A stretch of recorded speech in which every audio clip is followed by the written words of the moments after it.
आप सभी को मेरी तरफ से जय मसीह की। खुदावंद आप सभी को बरकत दे, आप सभी को आशीष दे। मैं परमेश्वर का दास, परमेश्वर का छोटा सा दास। आज खुदावंद मुझसे लगातार बात कर रहे थे कि मैं परमेश्वर के वचन से आज कुछ पढ़ूं और आज कुछ डिलीवर करूं। खुदावंद अक्सर मुझसे बात करता है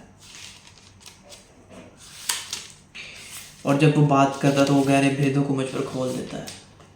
मैं परमेश्वर का धन्यवाद करता हूँ। जब वो मुझसे बात करता है तो वो अचंभ्य रीति से भेदों को मुझ पर खोलता है, और जब अपने भेदों को खोलता है तो मैं उसके भेदों को समझ पाता हूँ। मैं डिस्कस करता हूँ अपने पेरेंट्स से, अपनी मदर से कि आज प्रभु ने मुझसे इस मैटर में बात की है। एंड फिर हम मिलकर जो है, मैं और मेरी मदर, वो मुझे गाइड करती हैं। मैं उनसे शेयर करता हूँ जो थॉट्स मेरे अंदर होते हैं। मैं परमेश्वर का बड़ा धन्यवाद करता हूँ क्योंकि पेरेंट्स, अच्छे पेरेंट्स परमेश्वर की ओर से आशीष होते हैं आपके लिए, जो आपको परमेश्वर में क्लोज करते हैं। और हमें इस वक्त, इन दिनों में परमेश्वर के निकट आने की, उसकी हजूरी में झुकने की, उसके पास आ जाने की और उसके रूह से भरने की बहुत ज़रूरत है। क्योंकि ये वक्त अब पहले जैसा नहीं रहा। ये वक्त बहुत तब्दील हो चुका है और हो रहा है। दिन ब दिन ये वक्त जब बदलता जा रहा है, और जिस तरह वक्त बदल रहा है उस तरह लोग बदल रहे हैं, सिचुएशंस बदल रही हैं। और हमें अगर कोई चीज़ बचा सकती है तो वो परमेश्वर का कलाम, उसका वचन है। 2025 में हमें उसके वचन को पढ़ने की बहुत ज़रूरत है, बहुत ज़रूरत है। ये खुदावंद का कलाम ही है जो हमें आज़ादी दे सकता है, हमें छुटकारा दे सकता है, हमें बचा सकता है। वरना और दुनिया की कोई ताकत, कोई चीज़ हमें रिलीफ नहीं दे सकती, हमें शांति नहीं दे सकती, हमें सुकून नहीं दे सकती, हमें दिली इत्मीनान नहीं दे सकती। अगर कहीं से हम इत्मीनान पा सकते हैं तो वो सिर्फ खुदावंद के सुंदर वचन से है। मैं जब खुदावंद के कलाम को पढ़ता हूँ तो मेरे अंदर एक ऐसी रिलैक्समेंट हो जाती है, ऐसी मैं अपने अंदर एक काम को, एक पीस को, एक शांति को महसूस करता हूँ। जब मैं परमेश्वर की हज़ूरी में बैठता हूँ, मैं उससे अपनी हर बात शेयर करता हूँ। आज जब मैं खुदावंद से बात कर रहा हूँ, उसने बहुत अद्भुत वचन जो है मुझे दिया। मैं कह रहा था, खुदावंद तू मुझसे बात कर। मैं जब भी खुदावंद से बात करता हूँ, मैं ये खुदावंद को नहीं कहता कि खुदावंद मैंने आज तेरे लोगों के लिए वचन डिलीवर करना है तो मुझे दे। मैं सबसे पहले अपने लिए कलाम मांगता हूँ, क्योंकि बोने का अमल तब शुरू होता है अगर आपके पास कुछ है तो आप उसे बोते हैं। अगर आपके पास कुछ नहीं है तो उसे नहीं बोते। समझ पा रहे मेरी बात को? अगर आपके पास कुछ बोने के लिए है, कुछ देने के लिए है तो आप देंगे। अगर आपके पास बरकत नहीं है तो आप बरकत भी नहीं देंगे। अगर आपके पास बरकत है तो आप हर किसी को बरकत देंगे। अगर आपके पास पैसे हैं तो आप किसी को पैसे देंगे। अगर आपके पास खाना है तो आप किसी को खाना देंगे। तो बोने का अमल तब शुरू होता है जब आपके पास खुद कुछ हो। और सीखने का अमल, सिखाने का अमल तब शुरू होता है जब आप खुद सीखे हुए हो। तो हमें पहले खुद वचन को अपने ऊपर रखना है, अपने ऊपर लेना है, अपने ऊपर स्टडी करनी है। पहले ये वचन है और ये वचन में किस किस जगह पर मैं रॉन्ग हूँ, और उसके बाद हमें इस वचन को आगे स्टडी करके डिलीवर करना है, तो लोग और आशीष पाएंगे। चलिए हम बढ़ते हैं वचन की ओर। रोमियो की पुस्तक, उसका 12 अध्याय, उसकी 2 आयत के अंदर लिखा है, do not confirm to the pattern of this world but be transformed by the renewing of your mind, then you will be able to test and approve what God's will is. कि खुदा की मर्जी क्या है, his good pleasing and perfect will. समझ पा रहे मेरी बात को? खुदावंद की मर्जी हमारे जीवन में क्या है, ये हम तब पता कर सकते हैं जब हम दुनिया के हम शक्ल नहीं। आए हम इसे स्टडी करते हैं दोबारा से। ये दूसरा वर्जन है। मैं चाहता हूँ कि मैं 2 वर्जन में आपके साथ रीड करूँ ताकि मैं और आप मिलकर स्टडी कर सकें और अच्छे से अंडरस्टैंड कर सकें। लिखा है, do not confirm yourself to the standards of this world, but let God transform you inwardly by a complete change of your mind. Then you will be able to know the will of God, what is good and is pleasing to him and is perfect.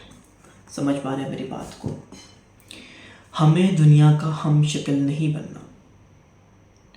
अगर आज आपके सामने कुछ लोग बैठे हैं, वो as a fun ले रहे हैं इस बात को, वो सिगरेट फूंक रहे हैं, वो शराब पी रहे हैं, वो ड्रग ले रहे हैं, वो दुनिया के हम शक्ल है मेरे अजीज़ों। दुनिया उनमें भरी पड़ी है, वो इस दुनिया के लोग हैं, लेकिन मैं और आप, हम इस दुनिया के नहीं हैं। We are not belong to this world but we belong to the heaven. हम खुदावंद के स्वर्ग से बिलोंग करते हैं मेरे अजीज़ों। हम उसकी हेवन के लोग हैं, हम उसके बुलाए हुए लोग हैं, हम उसके चुने हुए लोग हैं। खुदावंद का वर्ड कहता है कि many are called but few are chosen, and हम चुने हुए लोगों में से हैं। बुलाए तो बहुत से गए हैं लेकिन चुने कम गए हैं। लेकिन मैं चुना गया हूँ, आप चुने गए हैं, क्योंकि हम परमेश्वर के वचन को जानते हैं। अगर आप परमेश्वर के वचन को नहीं जानते तो आप अपने आप को ये नहीं कह सकते आप कब बचाए गए हैं। Even though you know God, even though you know Jesus Christ died for you, लेकिन जब आप उसके वचनों पर चल नहीं रहे तो आप उसके बेटे और बेटियां कहलाने के लायक नहीं है। क्योंकि खुदावंद का कलाम स्ट्रिक्ट कहता है, खुदावंद का कलाम स्ट्रिक्ट है इस मामले में। खुदावंद का कलाम कहता है, मुझे दिखाओ, मुझे शो करो, मैं देखना चाहता हूँ कि तुम मेरे बेटे बेटियाँ हो, असली बेटे बेटियाँ हो, कर्मों के साथ। आप एक गाड़ी में बैठे हैं और आप ड्राइव कर रहे हैं। आप मुंह से बोलकर नहीं बोलेंगे कि ए गाड़ी लेफ़्ट मुड़ जा, राइट मुड़ जा। समझ पा रहे मेरी बात को? खैर अभी तो टेस्ला आ गई है, वो तो खुद ड्राइव करती है। लेकिन as an example, let us see through the example. अगर आपके सामने रोटी पड़ी होगी, आप उसे वो बोल कर नहीं खा सकते, आपको एफर्ट करनी पड़ेगी, आपको उसे तोड़ना पड़ेगा। जब आप तोड़ेंगे तो आप उसको सालन के साथ लगाएंगे और आप खा लेंगे। मेरे अजीज़ों, हमें एफर्ट करनी पड़ेगी मसीह के लिए। मसीही life, a Christian life is not a simple life. Christianity is not simple, it is full of temptations. क्योंकि यही एक ज़िंदगी है। मसीही ज़िंदगी के अंदर टेम्पटेशंस आएंगी और आती हैं, लेकिन हमें उनसे लड़ना आना चाहिए। ये वक्त जो है, ये जो समय है, ये इस वक्त काफ़ी ज़्यादा डिस्ट्रक्टेड है। डिस्ट्रक्शन आपको भरी मिलेगी बाज़ारों में, फ़ोन्स पर, सोशल मीडिया पर।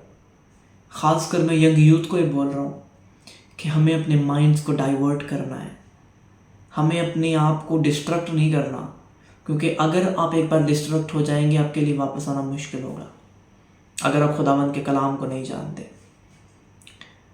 मेरे बहुत से दोस्त हैं, जब मैं उनके साथ बैठता हूँ, कभी हमारी मुलाकात हो तो मेरे साथ बात करते हैं वो लड़ाई झगड़े की, कि अरे हमारी यहाँ पर लड़ाई हो गई, हम लोगों ने उसको ऐसे मारा, ऐसे किया, वैसे किया। तो मैं गौर करता हूँ और मैं कहता हूँ कि एक फ़र्क है। This is a difference between a godly person and a worldly person.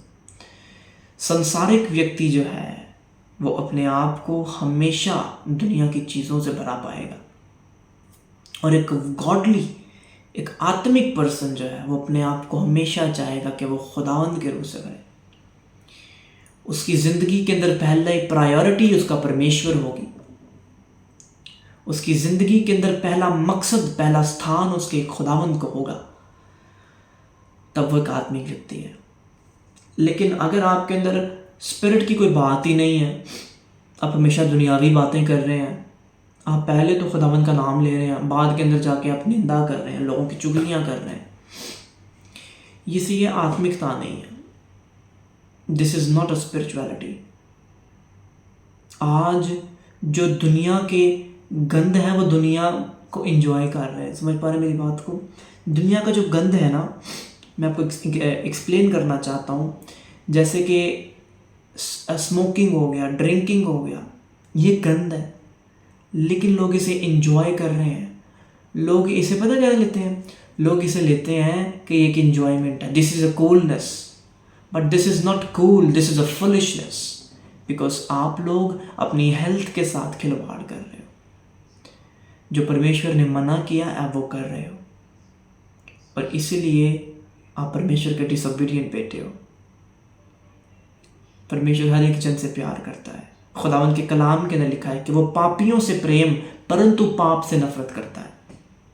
खुदावंद ने आपको कभी ऐसा नहीं कहा कि मैं पाप से नफरत नहीं करता, मैं पापी से नफरत करता हूँ। खुदावंद ने कहा है कि मैं पाप से नफरत करता हूँ, पापी से प्रेम करता हूँ। एक माँ जब अपने बच्चे को इतना प्यार करती है ना, अगर कोई बाहर का हो तो अगर उसको कीचड़ लगा हो या कोई गंदा हो, खेल कूद कर आया हो, तो कहता है कि जा पुत्र पहले नहा के आ, first go and take bath then come to me. But when your own mother see you, जब आपकी अपनी माँ आपको देखे कि आप कीचड़ के अंदर आए, your clothes are dirty and you are playing, your mother hug you, आपकी माँ आपको गले से लगाएगी, बोलेगी कि हाँ बेटे मैं तेरे को नहलाऊं। आपकी माँ कभी भी नहीं चाहेगी कि आपका बेटा, आपकी माँ कभी भी नहीं चाहेगी कि आप गंदे दिखें। आपकी माँ चाहेगी कि आप हमेशा सबसे खूबसूरत दिखें। खुदावंद चाहता है कि आप सबसे खूबसूरत दिखें। खुदावंद चाहता है कि आपका कैरेक्टर सबसे खूबसूरत हो। खुदावंद पर्सनली मुझसे चाहता है कि मैं अपने कैरेक्टर को उसके कैरेक्टर की माने बनाऊं। वो मुझसे बहुत प्रेम करता है। जाने अनजाने में हमसे गुनाह होते हैं, लेकिन वो खुदावंद हमें फिर भी गले से लगाता है। अरे उसने तो ऐसा प्रेम किया कि उसने अपना लौता बेटा हमारे लिए बख्श दिया। हम इस बात को नहीं समझते, लेकिन उसने करना था वो कर दिया। उसने जो प्यार करना था उसने अपना प्यार जताया नहीं, उसने अपना प्यार कर दिया। लेकिन अब हमें ज़रूरत है कि हम भी अपना प्यार दिखाएं इस मसीह को। हम दुनिया की हम शक्ल ना बने। इसकी एंडिंग करने से पहले मैं आपके साथ एक छोटी सी मिसाल शेयर करना चाहता हूँ। एक पास्टर प्रार्थना करना चाह रहे थे, लेकिन उनका बेटा उन्हें बार बार डिस्टर्ब कर रहा था, लेकिन अब वो अपने बेटे को मार भी नहीं सकते थे। तो उन्होंने ऐसा किया, उन्होंने कुछ सोचना शुरू किया कि मैं अपने बेटे का ध्यान डाइवर्ट करूं। उन्होंने देखा कि दीवार पर एक रिडल लगी थी, एक पजल लगी हुई थी, जिसके ऊपर एक पूरा मैप, नक्शा था। उन्होंने उस पजल को उतारा, उन्होंने उसको तोड़ मरोड़ के ना उसको डिसमेंटल कर दिया एंड उन्होंने उसको अपने बेटे को दिया कि जा बेटा इसको जोड़ के लाओ मेरे पास। उन्हें पता था कि ये जो है काफ़ी मेहनत का काम है, इसको 2-3 घंटे आराम से लगेंगे क्योंकि ये बच्चा है। उन्होंने कहा चलो मैं सुकून से बैठता हूँ, अपने वचन की स्टडी करता हूँ, खुदा के कलाम में से सीखता हूँ। कुछ देर बाद वो बेटा वापस आ गया उसको जोड़ के। वो पास्टर बहुत हैरान हुए एंड वो कहते हैं कि बेटा तुमने कैसे जोड़ा ये? तो उनके बेटे ने बोला कि डैड मैंने ये पज़ल को देख के नहीं जोड़ा, बल्कि इस पज़ल के पीछे एक इंसान की तस्वीर लगी हुई थी। मैंने उस तस्वीर को देखा और मैंने उस तस्वीर के मुताबिक जो है कर दिया, इसे कंप्लीट कर दिया। अब हमें इससे क्या सीखने को मिलता है कि हमें अपने नज़रिए को ठीक करना है, हमें अपने आप को झांकना है, अपने आप में झांकना है। हमें दुनिया को नहीं देखना, हमें अपने आप के अंदर देखना है। खुदावंद ये नहीं चाहता कि आप दुनिया की तरफ देखें। खुदावंद आपसे कुछ करना चाहता है, खुदावंद आपसे कुछ लेना चाहता है। खुदावंद चाहता है कि आप उसके लिए एक स्टेप बढ़ाएं। आप एक स्टेप बढ़ाएंगे वो और आगे आएगा। खुदावन चाहता है कि आज आप उसके लिए स्टैंड लें। खुदावन चाहता है कि आप उसके लिए खड़े हो जाएं। खुदावन चाहता है कि आप शैतान को हराएं। खुदावन चाहता है कि आप खड़े होकर शैतान की नींव हिला दें और हर जगह यीशु का झंडा लहरा दें। मेरे अज़ीज़ों, हमें खड़े होने की ज़रूरत है। आज मसीही लोग सोए हुए हैं। मैं चाहता हूँ, ये मेरी पर्सनल रिक्वेस्ट है आपसे, खुदावंद का दास, उसका बेटा होने के नाते मैं आपसे रिक्वेस्ट करता हूँ कि जाग जाओ, ऐ मसीहों जाग जाओ। वक्त बहुत नज़दीक है, वो परमेश्वर आने वाला है, वो खुदावंद आने वाला है। हमें पता होना चाहिए कि हमने परमेश्वर के साथ जाना है। मैं विश्वास से बोलता हूँ, जब भी मेरे दोस्त मुझे कहते हैं कि तू ऐसे कर रहा है, वैसे कर रहा है, मैं उनसे जब कोई कलाम की बातें करता हूँ तो वो कहते हैं कि तो क्या है कलाम की बातें करता है। लेकिन मैं ईमान से बोलता हूँ, मैं ईमान से बात करता हूँ। मैंने कहा कि खुदावन ने मुझे बरकत दी है, खुदावन ने मुझे कहा है कि मैं वचन को फैलाऊँ। मैं हेवन से आया हूँ, मैं उनके साथ बात शेयर करता हूँ। मैंने कहा मैं तुमको कलाम शेयर करने के लिए हेवन से आया और मैंने वापस हेवन में लौट जाना है। हमें इतना ट्रस्ट होना चाहिए मेरे परमेश्वर पर, हमें उस मसीह पर ईमान रखना चाहिए। हम बस में बैठते हैं, टैक्सी में बैठते हैं, हमें बिलीव होता है, हमें ट्रस्ट होता है कि ड्राइवर हमें अपनी डेस्टिनेशन पर पहुंचाएगा। लेकिन जब मसीह यीशु की बारी आती है तो हम उस ट्रस्ट को खो देते हैं। हम हमेशा अपनी लड़ाई अपने हाथों में लड़ना पसंद करते हैं और तब शिकस्त हमें मिलती है। लेकिन आज हमें ज़रूरत है कि हम अपने मसीह को आगे रखें। आज हमें ज़रूरत है कि हम उस मसीह की बात को फॉलो करें, उस मसीह के पीछे चलें, उस यीशु के पीछे चलें। हमें सलीब तो अपनी आप ही उठानी पड़ेगी, लेकिन हम फॉलो उस यीशु को कर सकते हैं ताकि वो हमें राइट डेस्टिनेशन हेवन तक लेकर जाए।